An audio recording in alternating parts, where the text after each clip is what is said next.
Morning sir. Good morning. ഇരിക്കണം.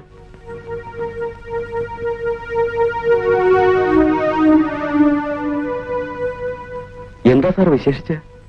ഞാൻ വിനോദിന്റെ അഡ്വക്കേറ്റാണ്. വിനോദിന് കോടതി ജാമ്യം അനുവദിച്ചു. ഇതാ കോർട്ട് ഓർഡർ.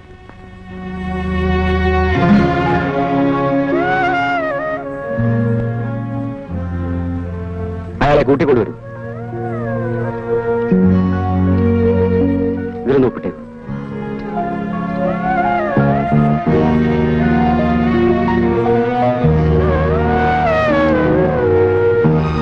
ഇവിടെ ഒന്ന് ഒപ്പിടും.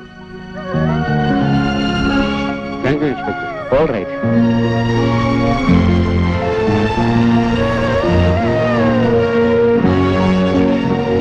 നിങ്ങൾക്ക് പോകാം.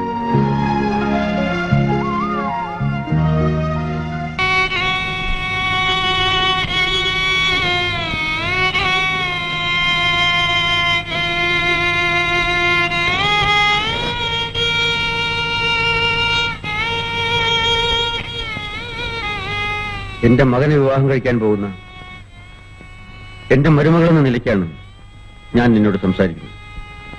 ഒരു നിരപരാധിയെ ശിക്ഷിക്കപ്പെടാൻ പാടില്ല എന്ന നിർബന്ധമുള്ളവനാണ് ഞാൻ. പക്ഷേ കോടതിയുടെ മുമ്പാകെ വന്ന തെളിവുകൾ വെച്ചുകൊണ്ട് എനിക്ക് അദ്ദേഹത്തെ ശിക്ഷിക്കേണ്ടി വന്നു. അദ്ദേഹം നിരപരാധിയാണെന്ന് അറിഞ്ഞ ആ നിമിഷം ഞാൻ എന്റെ പബ്ലിക് പ്രോസിക്യൂട്ടർ ഉദ്യോഗം രാജിവെച്ചു. എന്നിട്ട് അദ്ദേഹത്തെ കാണാൻ ജയിലിലേക്ക് പോയി. അദ്ദേഹത്തോട് മാപ്പ് പറയാനും അപ്പീൽ കൊടുപ്പിക്കാനും വേണ്ടിയാണ് ഞാനവിടെ ചെന്നത്. അദ്ദേഹം എന്നെ കാണാൻ പോലും കൂട്ടാക്കിയില്ല.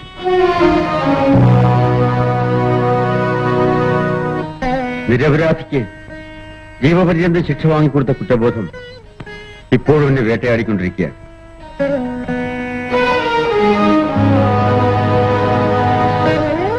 നീയെങ്കിലും ഞാൻ പറയുന്നത് വിശ്വസിക്കും. എന്റെ മകളുടെ, നിന്റെ കൂട്ടുകാരിയുടെ വിവാഹമാണ്. അവനോട് പറയണം ആ വിവാഹം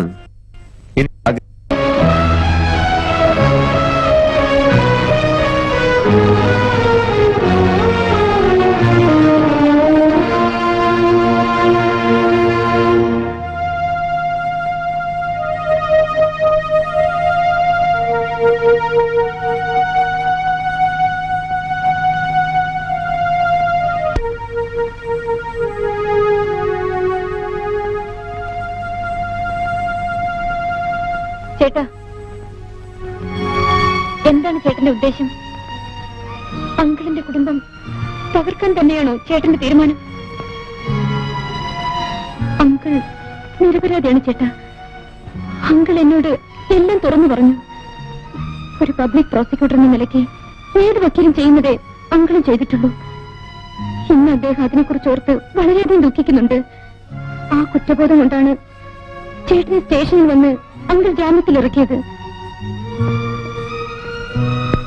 ചേട്ടൻ ആ കുടുംബത്തോട് ഇത്രയെല്ലാം ക്രൂരത കാണിച്ചിട്ടും എന്നെ മരുമകളായി സ്വീകരിക്കാൻ സന്മനസ് കാണിച്ച വലിയ മനുഷ്യനാണ് അദ്ദേഹം. നാളെ സുനിതയുടെ വിവാഹമാണ്. ചേട്ടൻ കാരണം ആ വിവാഹം മുടങ്ങരുത്. ഞാൻ ചേട്ടന്റെ കാല് പിടിച്ച് അപേക്ഷിക്കാം.